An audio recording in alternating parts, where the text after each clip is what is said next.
FYI on that, as they were tied to some of these action items. So one is the annexation and zoning of the PNG Act.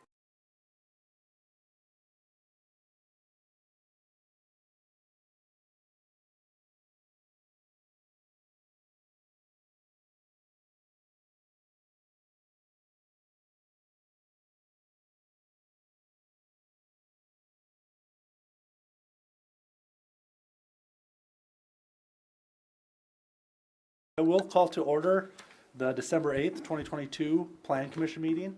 Brandy, could I get a roll call, please? Yes. Dolly. Here. Case. Colhane. Here. Spire. Here. Brink. Here. Dargits Johnson. Here. Oletsky. Present. And Hanson and Ford are absent. We have a quorum. And for voting with a full board, it will be 4 votes is a yes. Thank you. Third item on the agenda is invitation for public comment, participant submittal. If there's anything not on the agenda that someone wishes to talk about, there will be time at the end of the meeting. Just please let Brandy know for that. And the fourth item on the agenda is the approval of the agenda. Can I get them? Mr. Chair, Go ahead. I see a large crowd out there tonight. How many of you are with the Eastwoods rezoning? Okay. Mr. Chair, we have 4 items on the agenda. I think the 3 of them would probably not take very long to go through. And maybe out of deference to those, we would move those 3 ahead and take the Eastwoods last. That way we're not making people that have to, in case everybody wants to testify, having them wait for maybe an hour before we get to their perfunctory request. That makes sense. Sounds like a good idea. So for the approval of the agenda, I've got a modified agenda from Todd. Do I have a second? Second. Motion and a second. All in favor, say aye. So Aye. just to clarify then, so we will take, right now, the Eastwoods item was item A. So now we will move B, Well, C, and D ahead and then A. in Yep. that order. Yep. Thank you. Yeah, it was a good comment, Todd, so thank you for that. Fifth item on the agenda is the approval of the minutes from the November 10th meeting. Could I get a motion and a second for approval? So moved. Second. I have a motion and a second. Any further discussion? Hearing none. All in favor, say aye. Aye. Aye. All opposed, same sign. Motion carries. Moving on to item 6, that's a regular agenda. Starting with 6B is commission consideration of resolution 2022-46. It's a zoning amendment at the Midwest Evangelical Church. Brandy, I'll let you take over, please. Sounds good. Thank you, Jeff. So this, as stated, this is a rezone request for the Midwest Bible Camp along Highway 20. The applicant and, well, the acting agent is Hank Rosso. And you can see here, this property is currently zoned I-1 Light Industrial District. They are proposing to rezone it to C3 Highway Commercial District, which brings the property into better conformance with the comprehensive land use plan, as well as the existing uses on the property. And that is another point that they will have to come forward to the Board of Adjustment for the existing uses that will need conditional uses if the property is zoned C3 Highway Commercial. This zoning isn't allowing them or granting that conditional use by any means. That will have to be a Board of Adjustment action. But if the property is rezoned, then the uses would be grandfathered.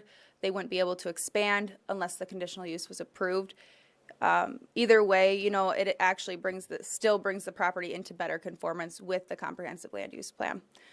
It does meet all of the minimum lot size requirements. In the C3, you only need 20,000 square feet, and this property has approximately 25 acres. So with that, I will stand by for any questions from the board. Thank you. And yeah, I appreciate your explanation there. I mean, we're looking at the zoning and not necessarily the uses. And the question at hand is, should this be highway commercial as it's adjacent to the highway? So I I appreciate your explanation there on that. With the rezoning, there is a public hearing, so I will open the public hearing. If there is anyone to speak in favor or against this item, please feel free to step up to the mic and state your name for the record. Is the applicant here? Behind the pillar, sir.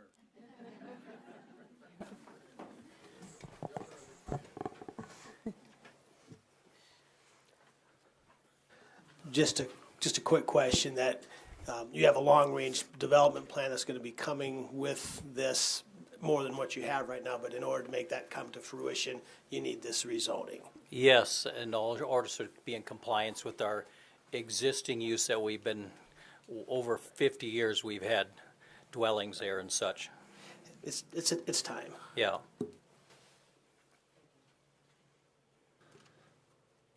Any other questions for the applicant or for staff? Or anyone else to speak on this item? Hearing none, I'll close the public hearing and ask for a motion and a second. You're good, Hank. So moved. Motion to approve. I have a motion and a second. Any further discussion from the board? Seeing none, all in favor, say aye. Aye. Aye. All opposed? Motion carries. Thank Moving- you. Moving on the agenda, item 6C is annexation and zoning. Brandy, I'll have you take over, please. Okay, thank you, Jeff. So this property, Jimmy is the acting agent for PJNI LLC, and this property currently resides in the county. Let me pull it up here. I meant to bookmark these. So the request is for annexation and zoning. And the reasoning for that is the property is contiguous to city limits. So for them to be issued a building permit, they are not able to get that permit in the county because they are directly contiguous with city limits. So if they were to want to do any expansion, they would need to, for one, apply for a building permit, but it would need to be annexed and zoned into the city. So they're proposing to be zoned R3 multifamily residential. The existing use are the storage units, so that allows the ask for the conditional use. This is the other item that I had referenced about the Board of Adjustment action, that they would need to come forward and be granted the conditional use to allow them to do any expansion to the existing storage units. In the R3 district, that is a conditional use that they could ask for. Again, this annexation and zoning would not allow the expansion of the use. It would need to be by separate action. But what we're approving is just if the proposed zoning district is appropriate in this area and with the adjacent zones of, and you can see the surrounding area is R1 single family residential. The lot does meet the minimum lot size requirements for an R3 district, and as the property exists today, and if they were wanting to make any improvements to it, they would have to bring it into conformance with city standards, and that would encompass drainage requirements, lot coverage, driveway, curb cut, and all of that, outdoor storage. So all of those things would be addressed once in city limits, and if they were wanting to make an expansion, well, actually, even if they didn't want to make an expansion, they still would have to limit the amount of off-street parking and the outdoor storage that they have. And then upon request for building permit, that's when we would make sure that everything, as far as the site went, was brought into conformance. So with that, I will stand by for any questions. Thank you. One question I do have is this kind of block around here has kind of been developing adjacent to the roadway. I mean, Golf Course Road has lots, and now we're going down 42nd Street, and then there's lots on the east also. My question is at what point do we want them to have a plan for how to get into the middle of the lot, or Or when does more than just a single lot get developed, or? Yes. Mr. Chair, So, I was going to ask a follow-up onto that, Okay. and you can answer them both, I think. okay. Isn't part of the problem, with this whole development is that much of this that occurred in the county happened long before we had joint jurisdictional zoning as well? Yes. Right. Yeah, so now they would not be, when they're in the joint jurisdiction, I mean, if it's a use like this, it would have to be acted on by the joint board. But also, if the adjacent properties that are in the county today, if they wanted to develop, they would need a concept plan, and it would have to go through the subdivision process so that we're able to look at it holistically of where the street connectivity will come in and all of the things, so. Thank you, and I think both me and Todd knew that answer, but we wanted to kind of make it publicly known as we see development like this where it looks like it's hard to get into the interior, and that's, like Todd said, there are some existing things here that we're dealing with. We're growing into them. Right, so, thank you. Any other questions from staff? Will it meet the setbacks on the north side of the lot to the building? No. And so if that building, it'll exist as legal nonconforming. And if they were wanting to do an expansion to that building, we would have to address it at that time if variances were needed or whatnot. Brandy, will this have to be hard surfaced once it's annexed in? So not necessarily upon annexation, but upon building permit application. So everything about the site would be, in essence, grandfathered or legal nonconforming until the time that they would make an ask. Which means theoretically, if they changed nothing and they wanted to keep doing the same thing that they're doing, they would be entitled to do that, except for maybe some of that outdoor storage stuff. Yep. And they could transfer that property multiple times until they actually need something from us, correct? Yes. And also, so the outdoor storage, anything that could be a code noncompliance, we can regulate. So with the outdoor storage, but as far as the site plan, that's all tied to the building permit. So it would have to be addressed at that time. One more note too with this property is they are within the Sioux Rural Water territory. So they do have a fee to be paid to Sioux Rural Water for bringing it into the city. Brandy, aren't those typically attached, or some of that, or maybe it is right here? That fee information, isn't that usually recorded or something? Yes, and so it should be noted as a fact on there. Yeah, right there. So on the bottom, property is within the Sioux Rural Water Territory. And we actually, the Watertown Municipal Utilities regulates it. So the city is more so the conduit in it. We work with them, but they actually administer it. And that's usually not paid until after the plat and the annexation occurs. Correct. One last question, and maybe it's more appropriate for Mr. Megstead over there. Is there any sewer or water pressure issues? I know that this was, at least at some time, either sewer or water. There were some limitations in this area, right? And these are cold storage, so I don't think that they have. My guess is there's nothing out there right now, but if they build if it's R3 and they level it all and put a giant apartment complex or something out there, right? I'll open the public hearing. Yes, Bert Max with Utilities. I can speak for the water. The sewer, I'll turn that over to Heath since his department takes care of that. Water should be fine, but like Brandy says, the $8,900 fee would apply to this once it's platted and annexed. Now, the one thing I do not know is if there's already water being served by Sioux Rural Water on there or not. So if there is, he still has to pay the $8,900 fee, and we won't serve it. The agreement has two parts. One, once it's annexed and platted, $8,900 is applied. Second part in there states that if they're already serving the customer, we don't take it. So, Never ends up on your books anyway. correct. Right, but he would still have to pay the fee even if we don't serve it, because it's been annexed and platted according to the consent decree that the federal judge put down. And I appreciate that, Bert, because I didn't remember that second part of that. Heath, any concerns, sewer? No, as far as the wastewater system is concerned, we would have adequate capacity to serve this area. you know, with the appropriate design, of course, and whether any private or public lift stations or forest mains or anything like that might be necessary, but the system as a whole would have adequate capacity to serve this parcel.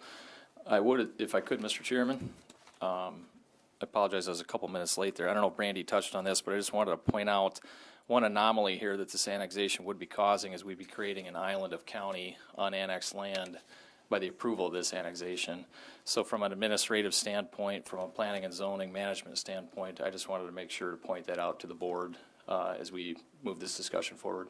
Yep. No, thanks for pointing that out, and I do think that's kind of goes back to similar to what Todd said. If there's existing there that we'll have to absorb when it becomes time. I mean, it might be a smaller, narrower lot than we would want to plat now, but it is that way. And also, Mr. Chair, while that will have an island within the city of county property, that lot is non-conforming, the use is non-conforming.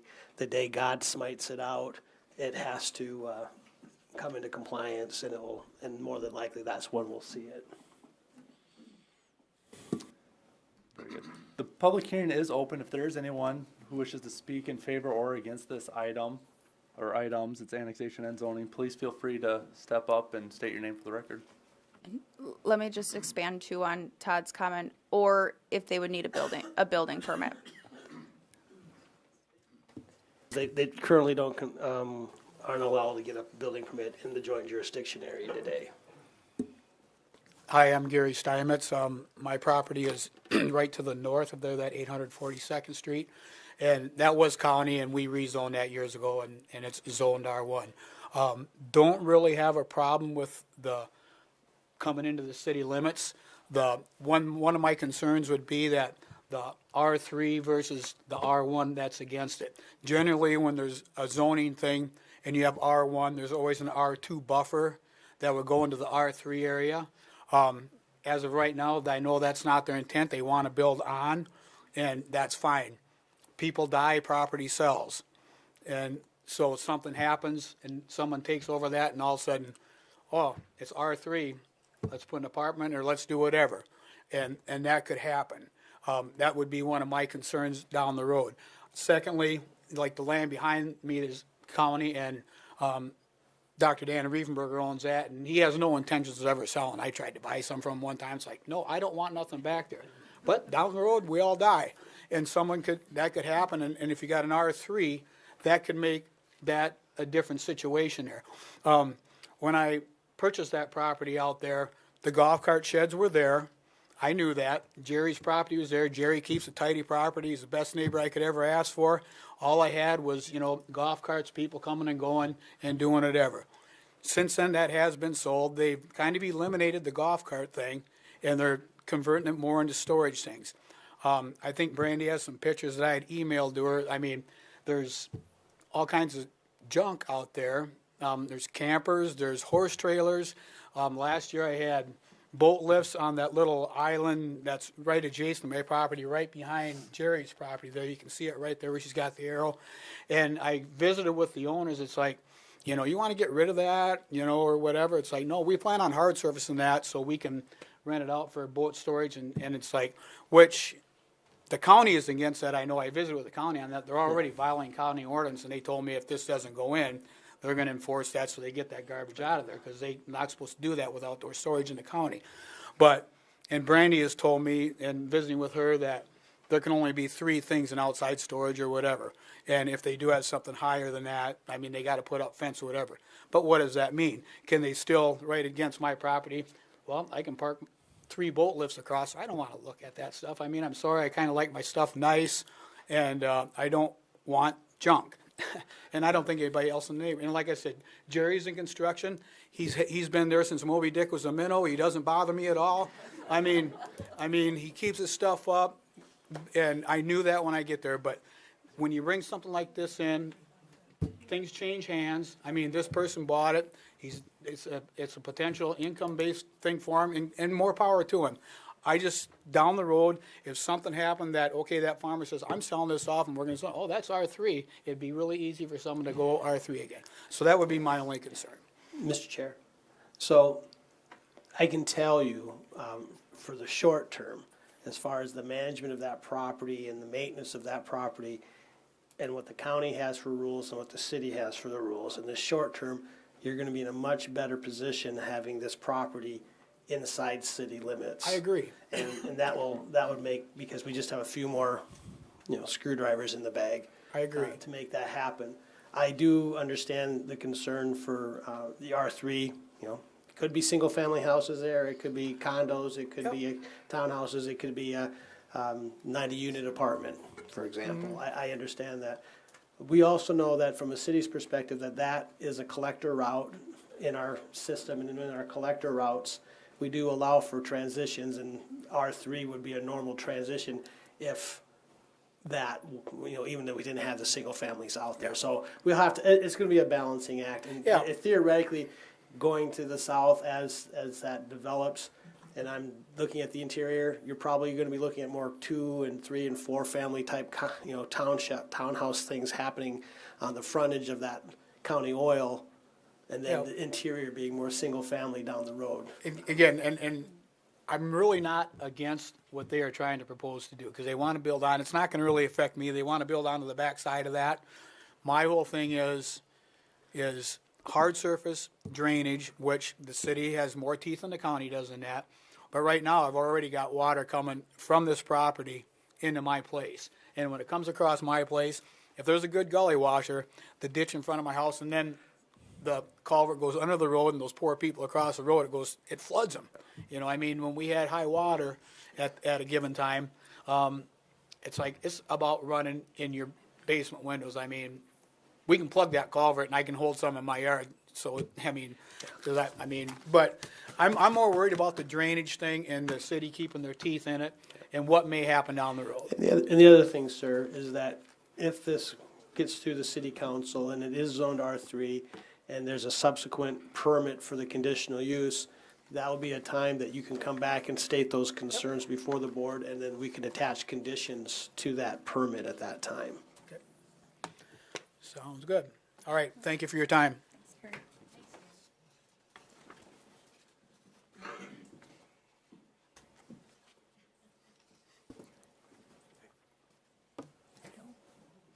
Just state your name. Just state your name. I'm Jerry Riley. I own that property on right there at the arrow. I do have serious water problems coming off of their asphalt. Goes strictly across my property, washes out, erodes it.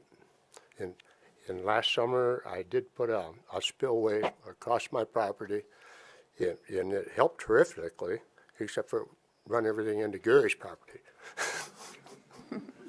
Yeah. But, as it stands right now, my biggest issue is I do not plan to go into the city with my property. I own across the road, and everything, my residential. And of course, all that's in the city. And as far as the sanitary sewer line and stuff, when we put that in, I pay for a third of it coming from Golf Course Road up to the end of the housing. And whatever, and I've maintained a lot, just to keep our property updated and going. And as far as the water, Sioux Borough water system, the closest Sioux Borough pipe is on 4th Avenue, 1.25 miles to the south. And city water main has been in our ditch before I built in 1970. Well, my building there was built in about 1973, but I built my house across the road in '83. But anyway, my biggest deal is the watershed, like Gary expressed, and the fact that I don't plan on bringing mine into the city. Okay, thank you. Thank you.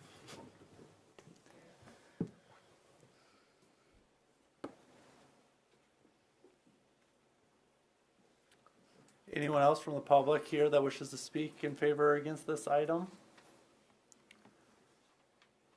Seeing none, I will close the public hearing and ask for a motion and a second from the board for resolution 2022-43, which is the annexation. So moved. I'll second that. We have a motion and second for annexation. Further discussion? I guess I'll start. I mean, to me, knowing how well we play along with the county or during jurisdiction, in order for development close to the city to happen, you know, which by development, I mean any new building, any reconstruction, it needs to come into the city. So to me, annexation makes sense because the county wouldn't let them rebuild the building there if it were to burn down or anything. And that, I mean, so to be brought into the city makes sense to me. Any other comments? All right, seeing none, all in favor say aye. Aye. Aye. All opposed? Motion carries. Item 3 on this is a resolution number 2022-44, which is the zoning. Can I get a motion in a second, please? So moved. Second. We have a motion and a second. Yeah, Mr. Chair, I understand the concerns of the neighborhood of having an R3 island. I think long range, that's not going to be the only R3 property along that stretch of the road going into the future. I think the zoning will allow for this existing use to continue and actually be improved upon as it comes before the Board of Adjustment at some point in time in the future, where we can address the concerns a little bit better than the neighborhood than currently than what's being addressed by the county. This has already been platted, right, Brandy? No, No? Okay. But if, it will need to be. right, and if the apartment buildings were to go up, if you were to say, okay, I'm gonna put apartment buildings up, he would probably come as a private development anyway, and he'd have to store his water? We'd make, Yes. yes, okay. Yeah. An apartment development complex there is gonna take, you know, it'll be a pretty good lift just to make that transition from this to that. And with the need of storage and the proximity to the lake for all of the people's toys and stuff, it's a good supporting use for the, Right. for the lake. So that would probably be the worst-case scenario that it ever did change from what it is existing. And again, from a tax base, it's, for the city, it's not a bad thing to have more housing, so.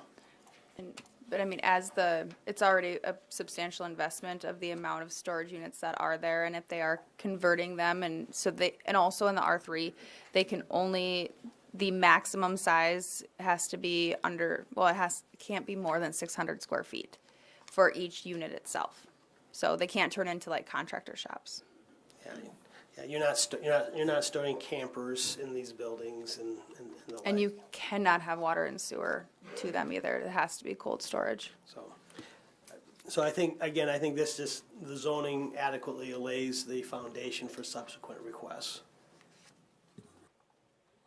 Any other comments from the board members? Well, just to echo Todd's earlier statements too, as we get into any potential redevelopment or expansion on that, there's better controls within the city in terms of, you know, water conveyance specifically, as that's a major concern.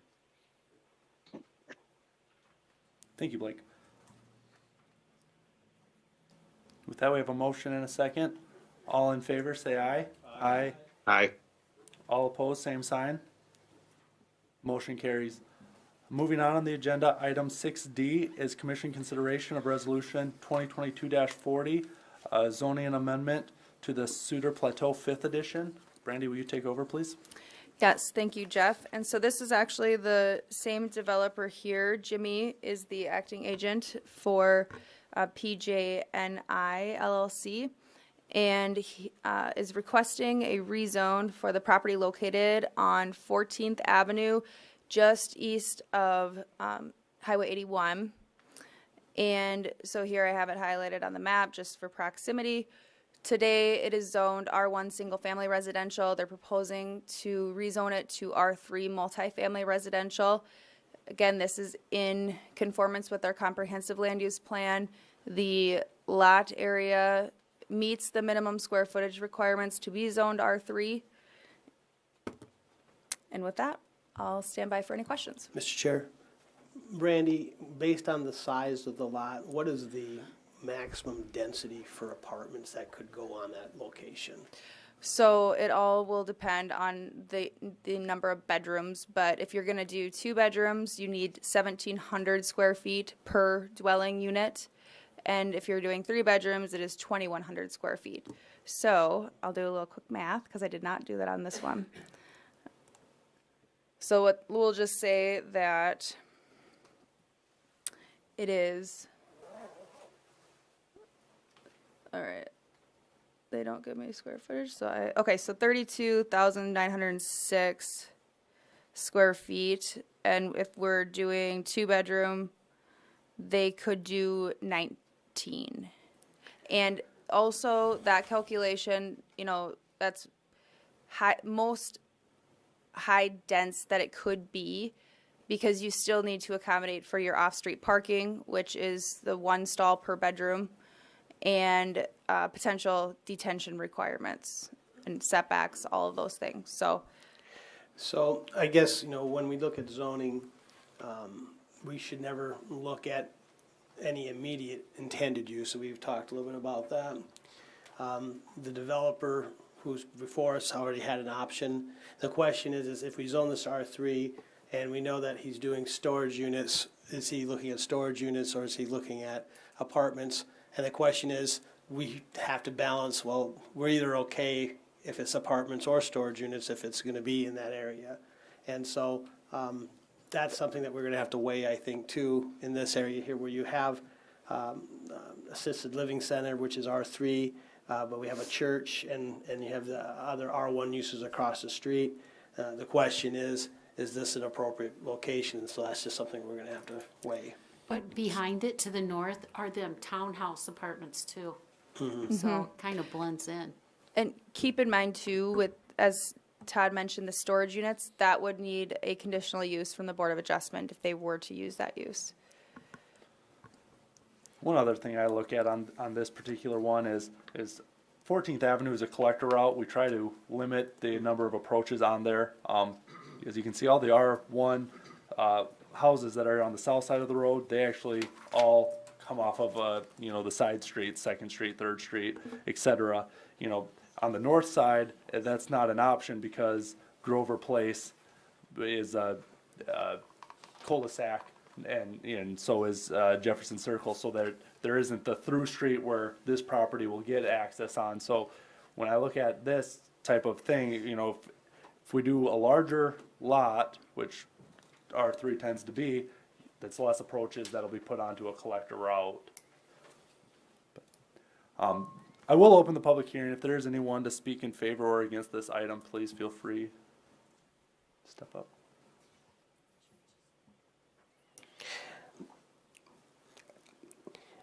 I think I will note, Randy, the land use plan does identify this area as a high-density residential zone. So we've identified it for residential purposes. I think that's in the land use plan and zone R3. And so, again, if there are anybody out there and they come back for a conditional use, the basis for denial any CUP would be that it's been looked at as long-range residential, but we can always take that into consideration as well.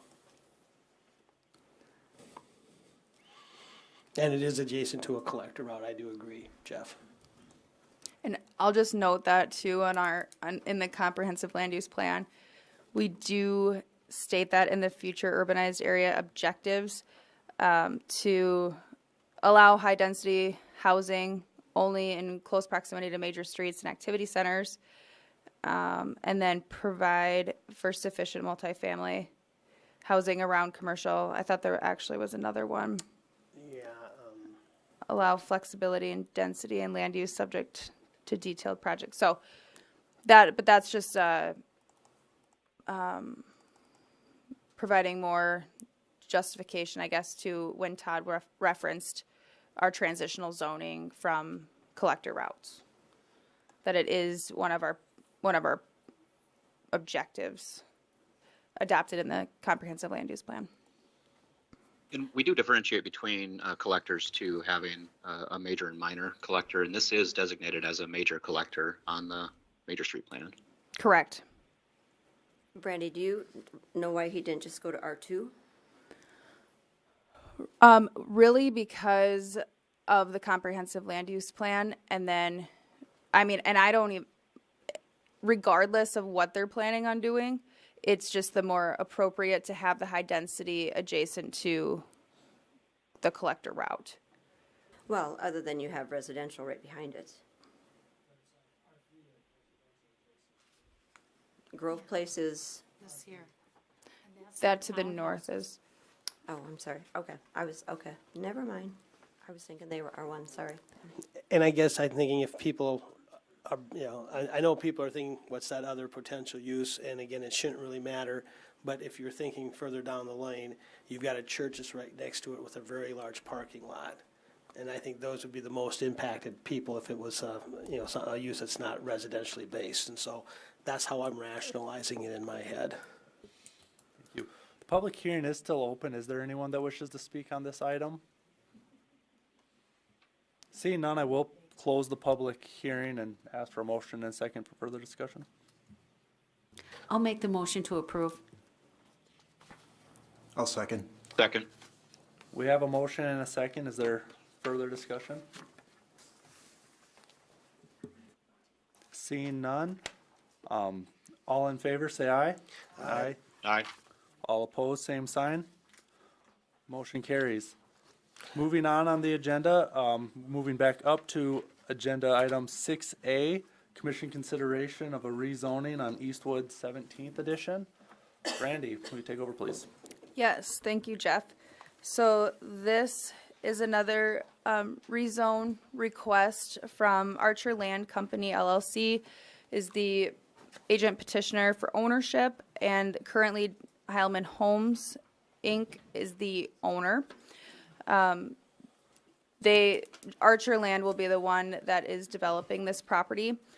So we are going from the existing zoning designation of R2, single family attached residential, and let me just pull that up on the GIS here. And the request is to rezone to R3, again, meeting those requirements of the comprehensive land use plan, being adjacent to a collector route, going from the R2 to the R3, and then also just the lot area is sufficient for the R3 minimum district requirements. I'd have to pull up that square footage of the lot. So I'll give some brief history on, first okay, so the approximate size of, or lot area is 159,429 square feet, which is around 3.66 acres. So another thing to keep in mind is there will most likely be more than an acre of impervious surface, so they would have to have on-site detention. But then with the history here, if some of you recall, you might have been on the board, and we did outline that on the agenda as well and included the exhibits and minutes from those past meetings just to provide that information. So I'm just going to keep it brief. The property was petitioned to be rezoned from, and was being annexed and zoned. So it had no zoning designation. So in 2015, it was proposed to be R3 multifamily residential. That was denied, so then it was brought in as the R2 single family attached residential that it exists today. And then in 2019, there was a concept plan and plat approved for this property, but that did not proceed, or the plat was not filed. So the property still remains unplatted. It is annexed and zoned, though, as the R2 designation today. If you read the minutes on that Plan Commission meeting with the denial, there was a lot of detail of what was being developed there. So I think it's important to remind the board of just looking at if the land use is applicable and keeping that in mind. And also just to bring you back to when the property was originally concept planned, that was in 2002. And so you can see here on that history that The master plan was approved on October 21st of 2002, and then there was some revisions to it, and that came in May 16th of 2006, and that was really because of street connectivity. But originally, this property was shown to be C2 local commercial district, with having, I'm assuming at the time they were wanting a commercial niche up there in adjacent to 14th Avenue, which is the major collector. So with that, I will stand by for any questions. Is there a codicil or a policy in the land use plan that also stipulates whenever there's an intensive residential use, as long as we need to take and consider buffering an open space in that area? And we do have the drainage play, the park area to the south, right? Yes, so we should have transitional zoning. We have an open space transition adjacent from low density to high density residential if we went down that route. Right. I was scaring me. I was reading these minutes, and I was at that meeting in 2002. It's really, ouch. That's a big ouch. Big.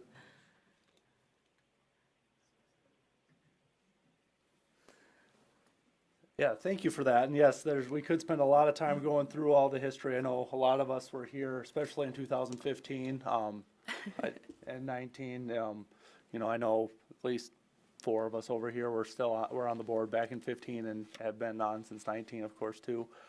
So yes, there's a lot of history there. I will open the public hearing, but before I do, I will just kind of ask that we try to limit it. There's a lot of people here that I think have very similar views on this.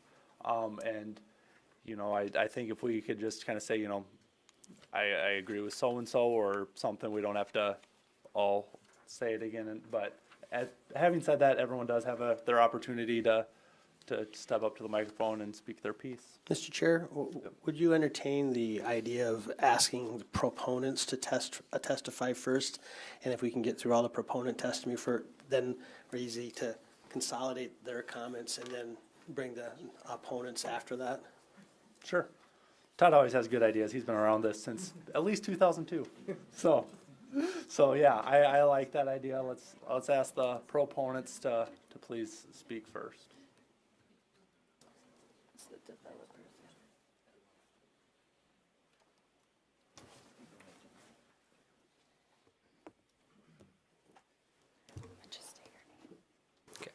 I'm Tom Squires with Design Art Group, an architectural firm out of Brookings, and I'm representing the owners on the behalf of this.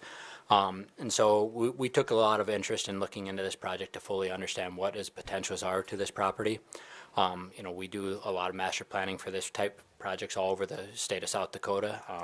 You know, and looking into this, we're looking at 5 12-plexes, but they're 2 stories tall, so they're not hitting over that height restriction of any means. We're not trying to go super tall with the building. You know, we have the single exterior stairs on this unit, so it's going to have a feel of a house. In addition to that, you know, we are meeting all of the requirements for the acreage that are required for this property.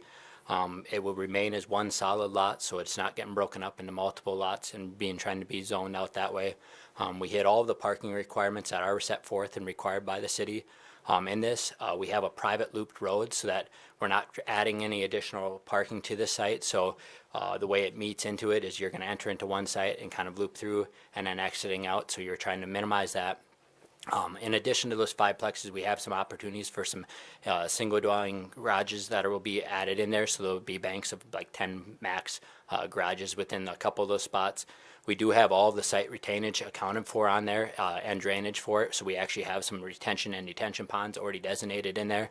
And we understand there's always a little bit of buffer yards. Given where we're at, there is an ag district that is actually abutted adjacent to it. And then to the right of us, we are in R3 already.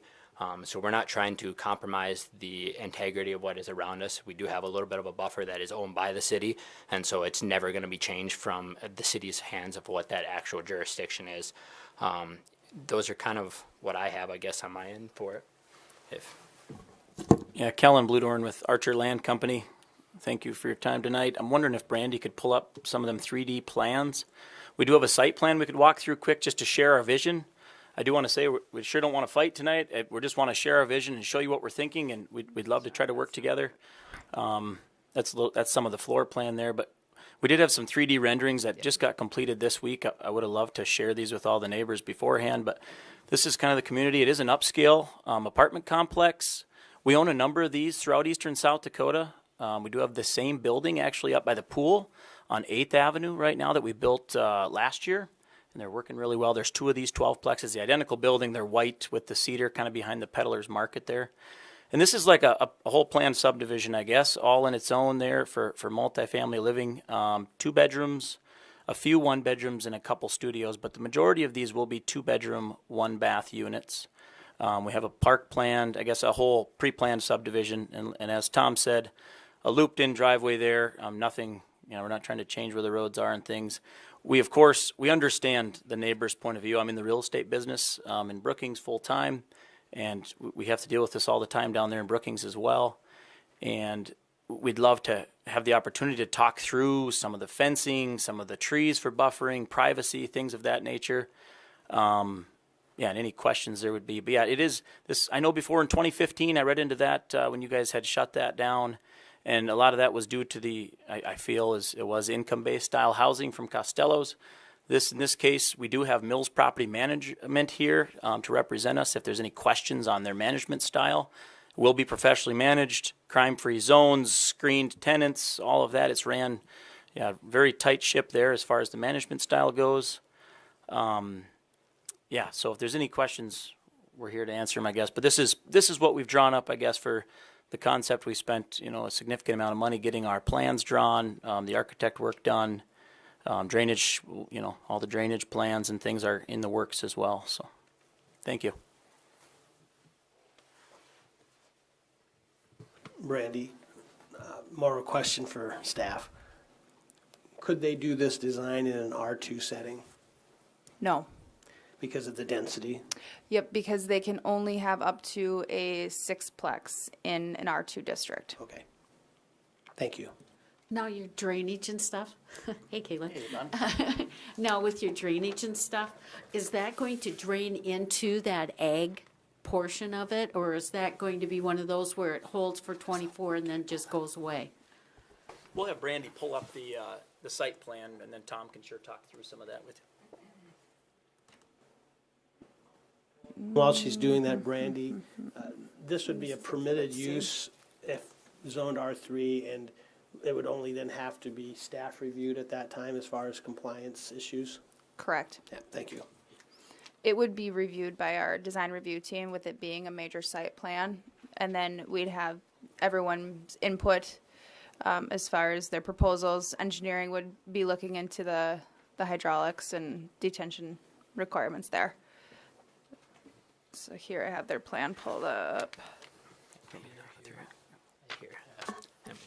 And if you guys want to... Yeah, so as you can see where we have it labeled detention, all them ponds right now, they're preliminary. Obviously, it'd have to meet all the uses, all the stuff with the civil engineering to make sure that all works with the current. Because I assume that city land now, that's a drainage for the residential houses now, or is it not? Is most of it? It is actually, you still would have to detain up to your you'd have to release at the pre-developed rate, but Okay. that would be the natural drainage route that it would go to. Correct.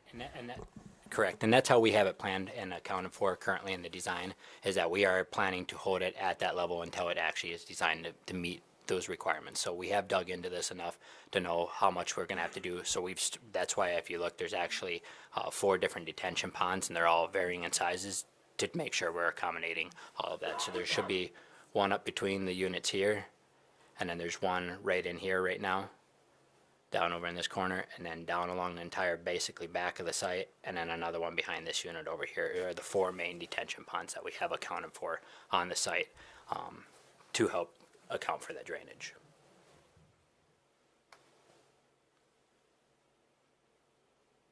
Are these built completely above ground, or are they garden style?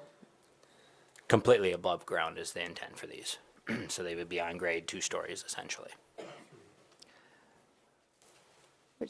And we, I mean, and that's great, because otherwise you probably would want a test hole in this area. There's a high water table.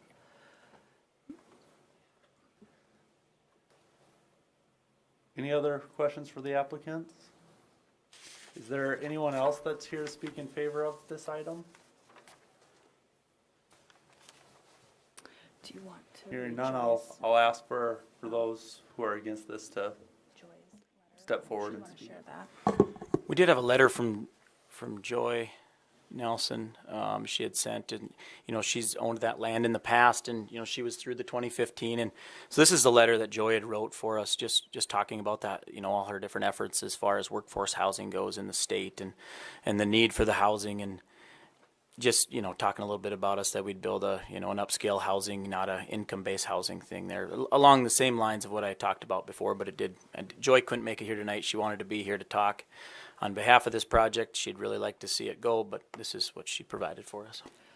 Would you like me to read it into the record?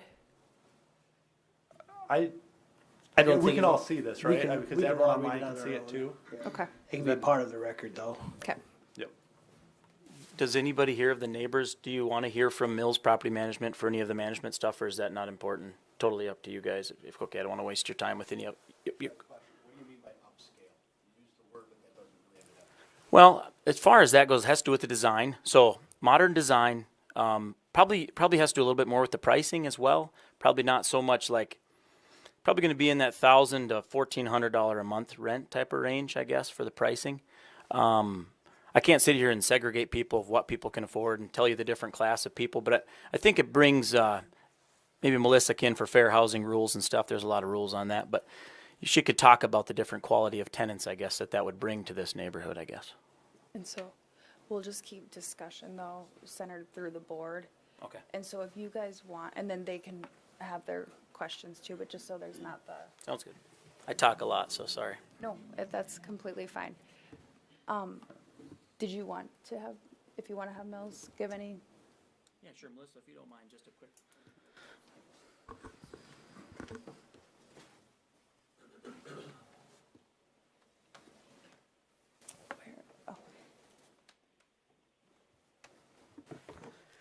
Hello, I'm Melissa Elijah from Mills Property Management. I've been with Mills Property Management for over 23 years.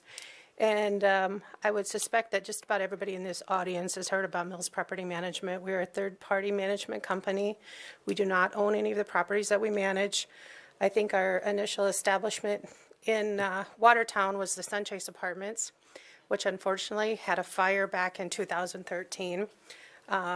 Tenant accident there, but we were involved. We're very proactive on all of our practices, from screening tenants to, through that fire, we didn't lose anybody. There was no catastrophe, no fatal injuries, nothing. And we worked with the residents there to find new housing.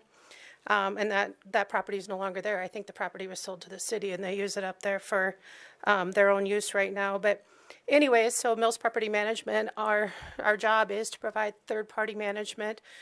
We stay in our own lane, let the developers do what they want, and then we take over and manage the property. 99% of the properties that we manage are part of the South Dakota Crime-Free Housing. We have a compliance department within our company that screens every tenant that applies. We do credit, criminal, and landlord screening. I can tell you with the criminal screening, we'll never allow sex offenders in there. With the criminal screening also, any felonies within the last 5 years, we will not allow those tenants or those applicants to move in there. So there's pretty stringent requirements to get into the properties. We do check the prior landlords, and if we pull a credit report and there's outstanding utilities, if it shows on the a collection from a landlord, we're not going to allow those tenants to move in there either. So we do try to really screen the tenants, and then we move in. When they move in, we do lots of educating to make sure they know how to keep the property up and to also be good neighbors. So our intent is to have quality tenants that are good neighbors. And I would hope here in Watertown, we already manage over 250 units, and I think with the professional development and management there, it would be a great asset for workforce housing here in Watertown, because I know there is a need. Any questions?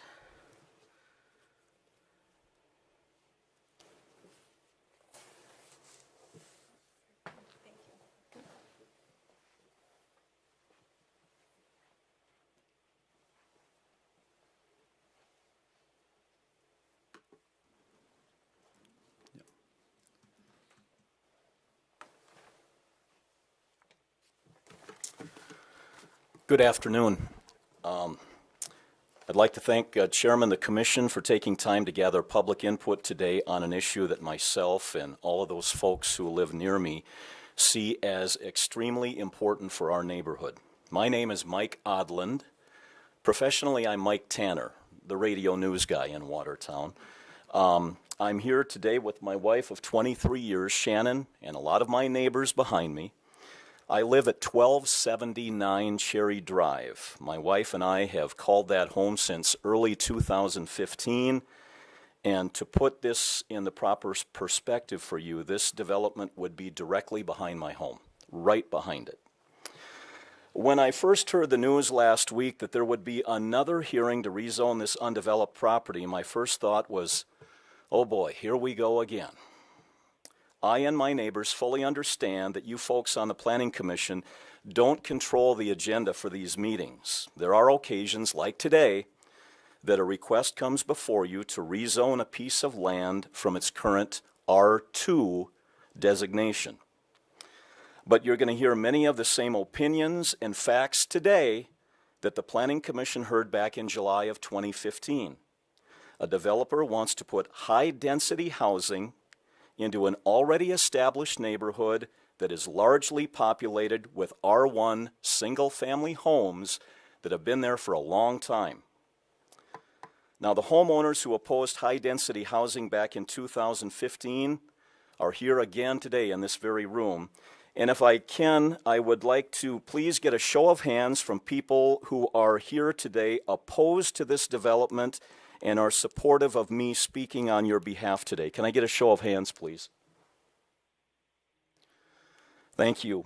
Thank you very much. I'm proud of the fact that we're unified in our thoughts and opinions on this topic. And although I'm the one at the microphone right now talking to you, please understand that all of us, we speak as one. We've been unified on this for a lot of years. Not a single neighbor I've spoken with, not one, supports high-density housing in this location. Now, we built or purchased homes in this neighborhood certainly with the hopes that it would not include high-density housing. Had we known that was even a possibility, many of us likely would have chosen to build or buy someplace else. As a neighborhood, and this is very important to note, as a neighborhood, we are not opposed to the development of this property. At a city council meeting in September of 2015, this property in question was zoned R2 single-family attached residential. That's what it was zoned then. That's what it is today.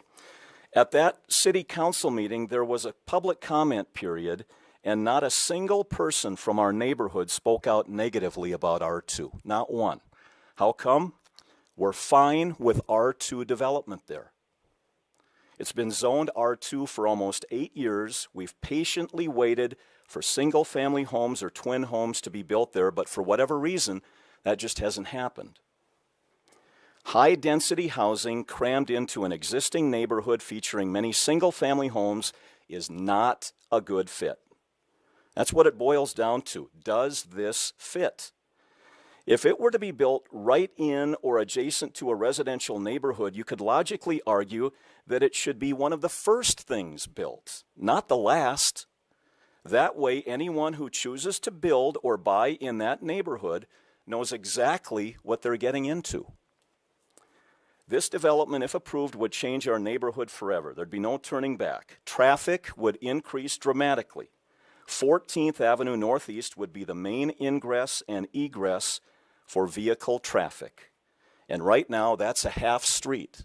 It's a half street area. No curb and gutter on the north side of the road. It's narrow, essentially wide enough to carry head-to-head traffic on 2 lanes, and that's it. No room for on-street parking, and additionally, there are no sidewalks there. An R3 development of this type allows a maximum building height of 55 feet. It says so right here under residential height and placement regulations. Now, the developers today said they have no plans to build anything that tall. They're talking about 2 stories. But if it is zoned R3, There's nothing that can stop them from building to 55 feet high because that would conform to the rules. And that would simply create a construction mismatch with what's already there.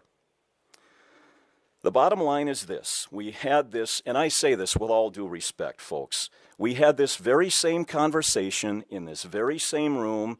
I was sitting in this very same spot talking to some of you on the commission back then about high-density development in this location, and the Planning Commission rejected it. In fact, they rejected it unanimously. Not one person supported it. And I ask this question, if it was a bad fit then, why would it be any different today?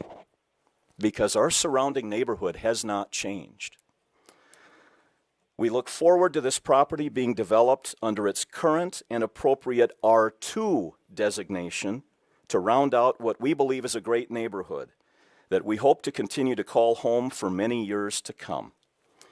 And Mr. Chairman, if I could have the luxury of just sharing a few very brief comments from neighbors who called me with their thoughts on this but were not able to be here today. Is that okay? And I'll be brief. I know you want to keep things moving along. Elva Sigurdsson called me. She lives at 1321 Cherry Drive. She's 89 years old. She doesn't get around real well anymore, and she couldn't be here. She said, if high-density housing is built in this location, it would box us right in.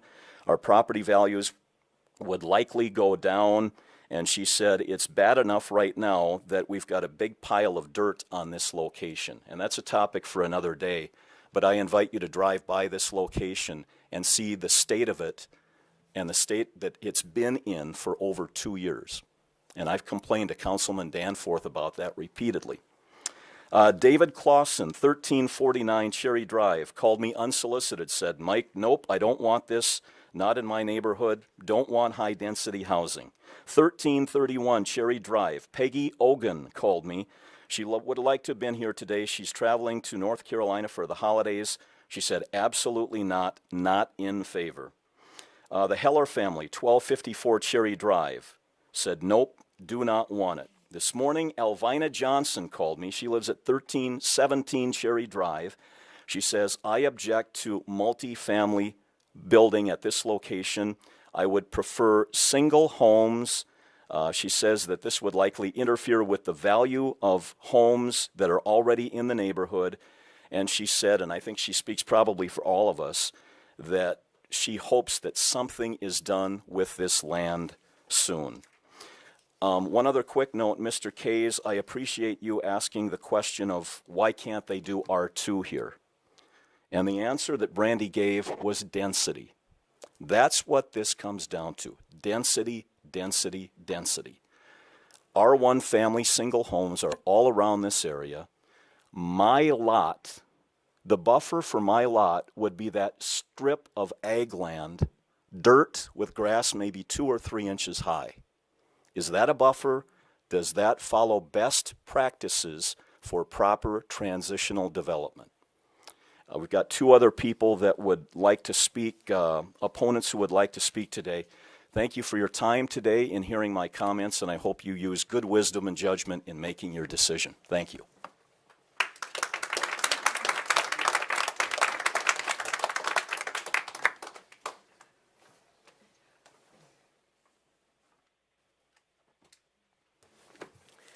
Well, I feel kind of insignificant coming up here after that. My name is Nancy York, District 5 State Representative, former council member, former member of this board that you're sitting on right now. Todd, I was here in 2002 also when you were there, I'm sorry to say.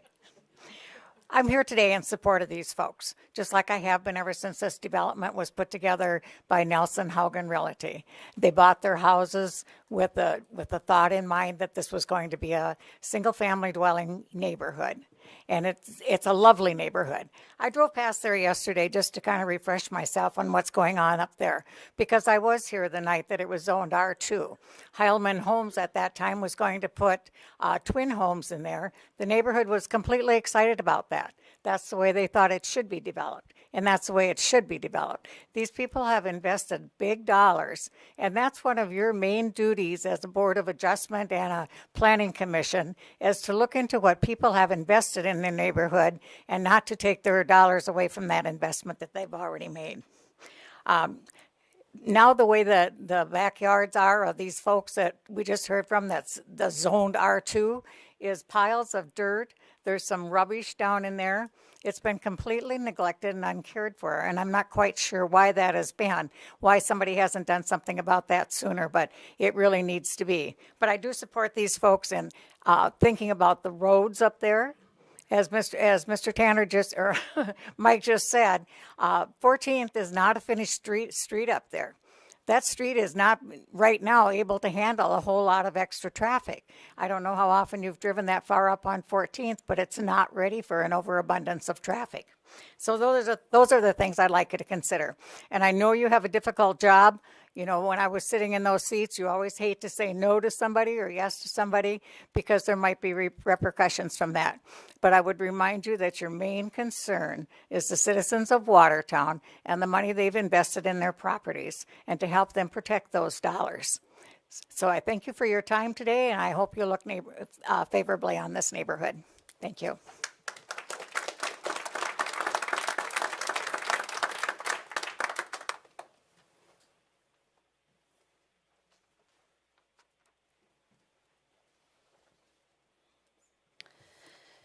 Okay, we've had some good speakers, so some of this may be a bit redundant, but I do just want to reiterate a couple facts here.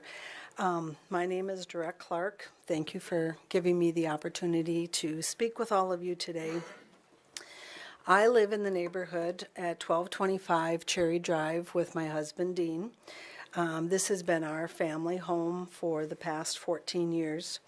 I'm also a realtor with Platinum Realty here in Watertown, and I've been a realtor for over 16 years. So I have a very keen sense of what people are looking for when they're considering moving into a new neighborhood. I'm here today to ask you to please deny the request to rezone this property to R3 for several reasons. First, stating again, one of our main concerns is the traffic. The main ingress and egress for this development will be 14th Avenue Northeast. That is a very narrow, two-lane street with absolutely no room for on-street parking.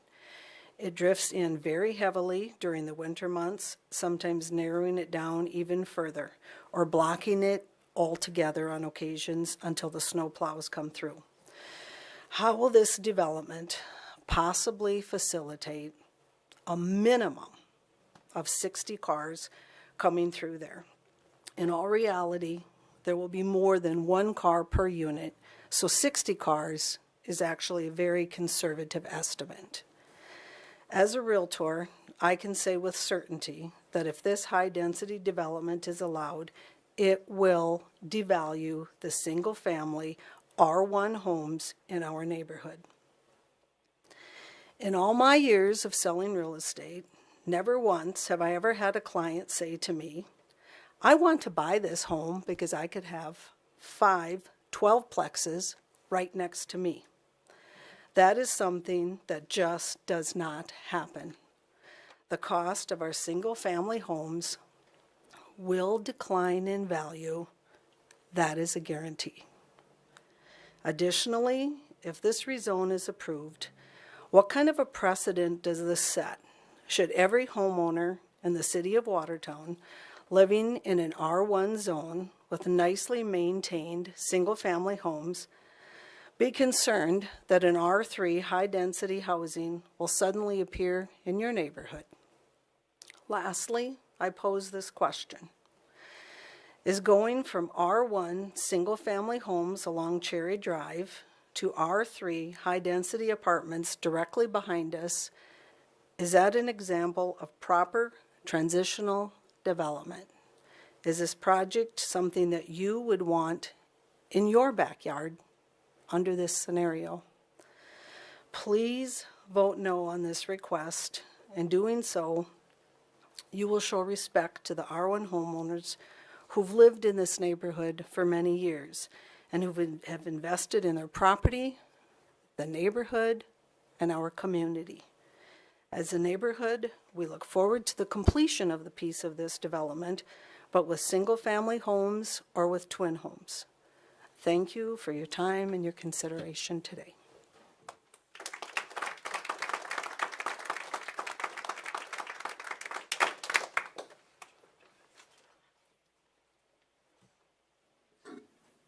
Brandy, if I was to look at maximum development potential or capacity in an R2 zone, is it fourplexes, or what's the maximum number of units you can have in an R2 zone?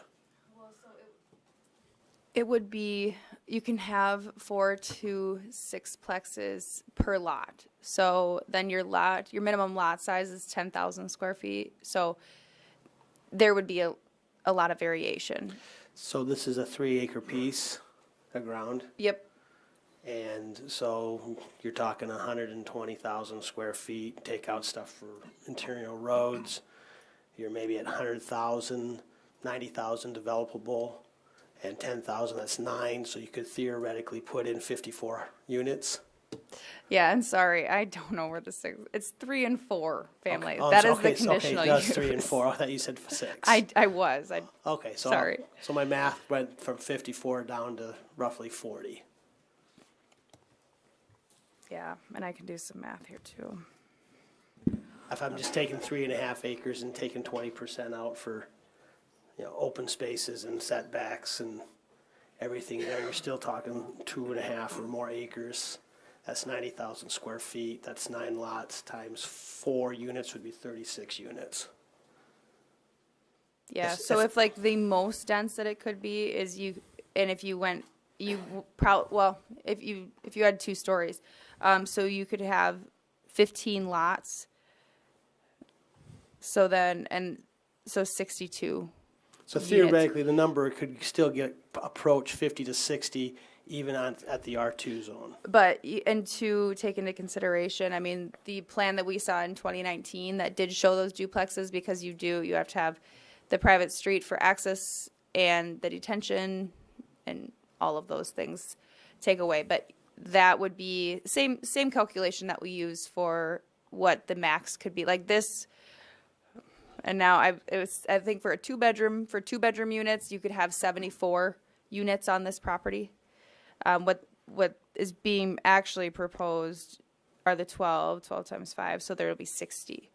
So, yeah, I mean, just all of those things come into effect, I guess, when designing a site. But it's good to think of like the most high density that it could be. And usually at an R1 zoning designation at 9,000 square feet, taking into consideration roads and those things, you're maybe getting 2.5 houses an acre. That's generally a good rule of thumb. So you're talking going from 8 units potentially in this situation. 3. Yeah, 2.5 to 3. I mean, so you're still talking maybe 10 houses built as single family units in this area. Right. Up to potentially an R3 status of 72 and an R2 status of, let's just say, 40. Right. It's for the general public's understanding, so you guys all get where the math is coming in. Brandy, what are those in the R3 that's immediately adjacent? Obviously, there's condoed fourplexes. That almost looks like a PUD or something, formerly a PUD or something, but what's that to the west of that? So that, actually, I mean, they're multifamily units, but I'm not sure how many units are in each one. I could. Okay, in each like wing. Yep, there's 6 there, 6 there. Okay, So so there's they're 18 12 plexes. They're 12 plexes? Or they're 6 plexes? So there's 18 units there. Oh, Or okay. Per floor, okay, yeah. It's a 2-story, and there's 3 on each level. Okay, gotcha. I was thinking that you guys. So what's the numbers again? I'm sorry, I'm trying to do the math. So this entire structure is a 6-plex. So then there's 3, 18. so there'd be 18. And you could replicate probably 2 or 2.5 of those right now in that same thing as an R2. Could you do that in R2? Those you can't do the 6 plexes as 4. No, yeah. All right, I'm just trying to get the math in my head. Well, that was my bad. I am gonna close the public hearing. I appreciate everyone that, spoke in favor and against, but now that we're getting into the board discussion, I thought it would be appropriate to close the public hearing. Okay, Mr. Chairman, if I remember right, one of the main our concerns was snow when Joy was thinking about doing something, and that they were going to put snow on the back of the lot so it would drain slowly down into that creek. Am I In thinking? 2019, we had talked about snow, and I had made 2 amendments at that meeting in June. That basically was that they had to make sure that snow was addressed, and we were going to leave that to the, I think, staff. I think is what we spent. There's a lot of words here in the minutes, so we must have spent a lot of time talking about it. I can't remember it all. I guess this is just deja vu for me with the CAX edition that we just went through. I was the one whining about the narrow roads, and I was actually in favor of that unit going in on Pelican. I'm not so much in favor of this development going in as R3. I think that these people have been through this several times over, and we still have a narrow street, just like we do at CAX, and that got shot down by the council. And though, like I said, I was in favor of that, and those people said the same thing. They had their R1 homes there, and I wanted to put R3 next to them, and they didn't look too highly upon that. Now we're asking this different group of people to do the same thing. So I'm not in favor of, I think their development is beautiful. I think it looks great, but these people are right. They have been up here several times, and every time we turn around, we're changing the game rules here. I think they're exhausted on fighting us. We all want to see it developed. It's sitting there empty, but it is R2, and I think that's what it needs to remain. But now, isn't that one of them roads like we have on 16th, that when it develops on the north side, then the road will be widened? Right, and it's a bad policy that we need to be changing going forward, that when we take roads in, don't take half streets. But now is not the time. But this is a good example, and these people that deal with it every day realize that when we are coming in on township section lines, we need to be taking the whole road in, and if that means the city pays for half of it and recoups costs later on, that's what we need to do. That's a whole different conversation. But when are they planning on widening that street to where it's going to be a main collector? When Bob Fox sells it. Well, and so those are things that the city is discussing, but thank you for that input, Todd. But I'm just wondering is if the road was wider, would it be that much of a problem?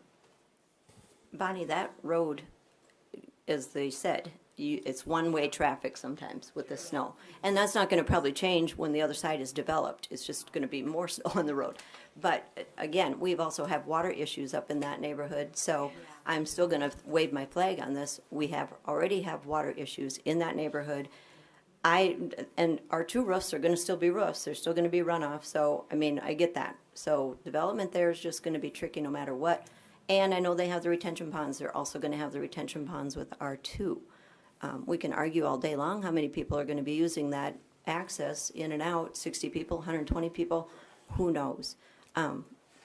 We put families in there, they all got 3 teenagers driving. I mean, I don't think that that's the discussion. I think that it is R2, and we have stood on that, and I'm not going to cram R3 on these people any more than they wanted it at CAX edition.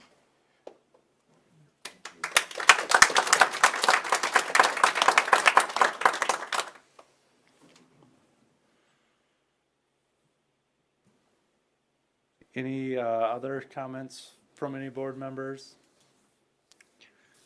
Yeah, just one other comment on the road. So I had made the comment earlier that 14th Avenue is considered a major collector road. And while it was, true in my previous statement on the other property for the R3 designation, I think this one is a little bit different in that this road is not constructed as a major collector road would be to the standards of a major collector. And rezoning this to R3 is not going to drive that road to be constructed to the standards of a major collector. And we don't have a triggering event for that in the foreseeable future here with this development. So the basis of the differentiation between R3 over adjacent to, 14th Avenue and 81 is significantly different than the property that we're looking at here. I guess where I'm at with it is that I can see R3 zoning work here primarily for two reasons. One is that you have a large open space buffer from on the south and to the west of the property. It's also adjacent to a major collector route, even though maybe not constructed. The downside, and where I have struggle, is that the land use plan that was recently adopted identifies this area for residential development, but it also specifically notes lower residential development in that area. And following the confines and the constructs of the land use plan is what we should be guiding our principles on. What's going to happen on the north side of that road? It will probably be R3 zoning when Bob Fox sells it or his kids sell it someday, and that'll be a transitional zone on the other side. Whether or not R3 zoning devalues those properties, I would say properties aren't devaluing in this city nowhere right now. And the properties that with those R3 units to the north already and the R2 to the south, I don't ever buy that argument on devaluing, because nothing's devalued in this city in the last 20 years. From my perspective, though, I'm having a hard time supporting the R3 request primarily solely on the land use plan. If the land use plan had that little piece of ground was not yellow and it was orange, I would be complete support, because that's what we would that's what we agreed to when we adopted the land use plan.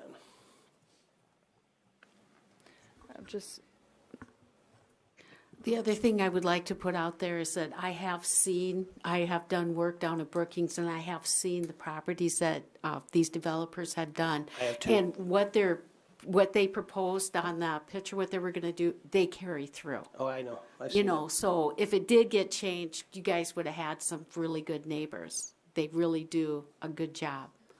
And it's quality work. But with the zoning, it's a tough one. Brandy, if it stays R2, you chunk it up, subdivide it. I mean, do you end up with retention? I mean, somebody mentioned around and said that you still end up with retention, but I mean, it could theoretically get chunked up into single-walled duplexes, right? Mm-hmm. Or fourplexes with no retention, and then you've got an exacerbated drainage issue. Whereas if it's R3, it's a net zero drainage, right? Yeah, because if they're not meeting that over the acre of impervious. Because this is the first time I've seen Mr. Tanner up here and not complain about the drainage, and I don't mean that offensively, but hopefully it's gotten better. I know there was some remediation. Hopefully it has gotten better. Well, can I just say something? Mr. Chair, you need to open the public hearing up if you're going to allow anyone else to testify. That's not the board. I think I'm gonna leave it closed. I don't want to go down that route right now. I think, like you said, we've heard these before and kind of. I don't mean to throw a wrench in the thing, but what I'm saying is that it's potentially, if it develops as R1 or R2, you've got exacerbated drainage problems. Unintended consequence with that too. So you might, I mean, from a drainage perspective, you might be better off with retention ponds.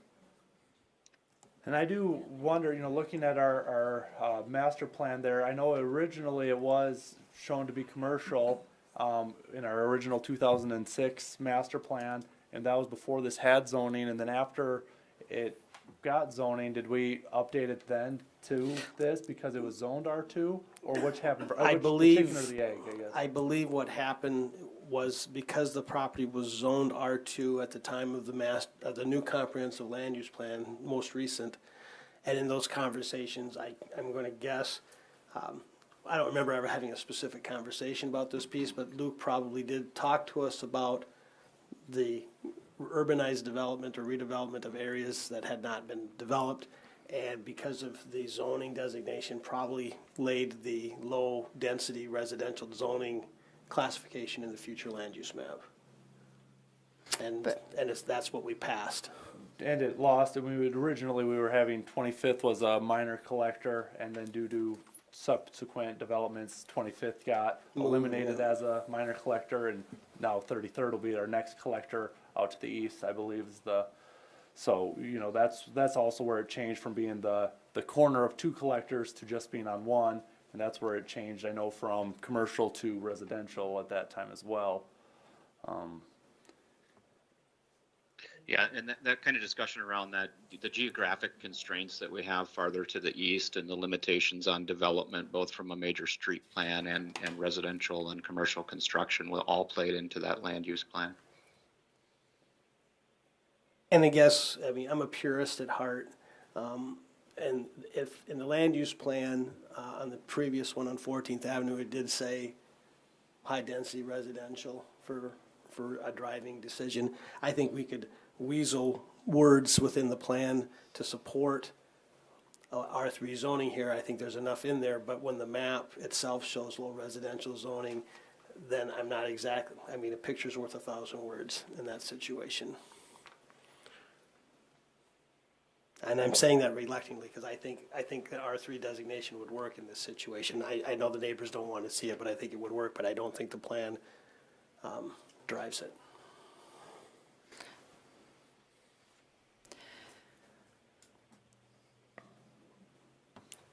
Before we have more further discussion, could I get a motion and a second?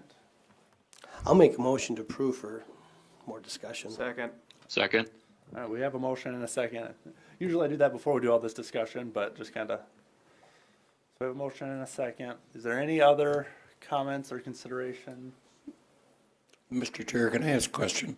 Yep. What's the difference in this R3 zoning compared to the other adjoining? I mean, how did that get zoned R3? What was the difference when they zoned that R3? It went through the same process. It came to the plan commission. That one, I was on Brandy's chair at the time. Not as much. R1 had it developed immediately adjacent to it. There was less development, so that's how that one got both approved by the plan commission as a recommendation, and then again by the city council as approval for map amendment. And I think my recollection was that they wanted that R3 to move, so that would start cash flowing some of the other development for the R2 development that was going to happen. And it makes sense because that R3, while on 14th Avenue, is the proper zone for residential development along a collector route. And then the R2 being the next one, and then transitioning into the R1 further to the south. I'll just say too, in our comp plan, it's very inconsistent, that land use map. Yeah. One thing I'll say too is, you know, a lot of times we go straight from R1 to R3 without any grass buffer. I mean, this grass buffer shows more than most of our R1 to R3, and we do have very little R2 when you turn it on just the zoning layers. I mean, it mostly goes from R1 to R3, so this is a better jump than most. And that's why I said I can rationalize that justification because I think there is adequate transition from an open space standpoint, and that these buildings, at least as proposed, and that's not what we are supposed to be doing, but as proposed, these aren't 50-foot buildings. But God could smite them down, and somebody could put in a 50-foot building too, I suppose. We have a motion and a second. I'll ask for a vote. I think, Brandy, on this one, I think I'll ask for a roll call vote. Okay. Dolly. No. Brink. No. Spire. No. Culhane. Yes. Jarvis Johnson. No. Kays.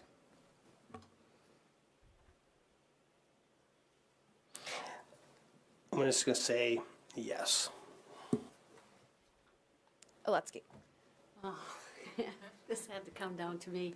This is a very difficult vote, but with the R3 right beside it, I'm going to vote yes also. The vote of 3 yeses and 4 noes, motion fails. So for the audience understanding, it will go to the city council, isn't that correct, Brandy? Yes. With a motion not to rezone.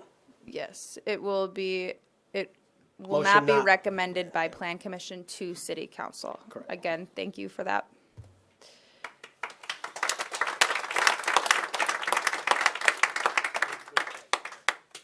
Mr. Chairman, could I ask one question?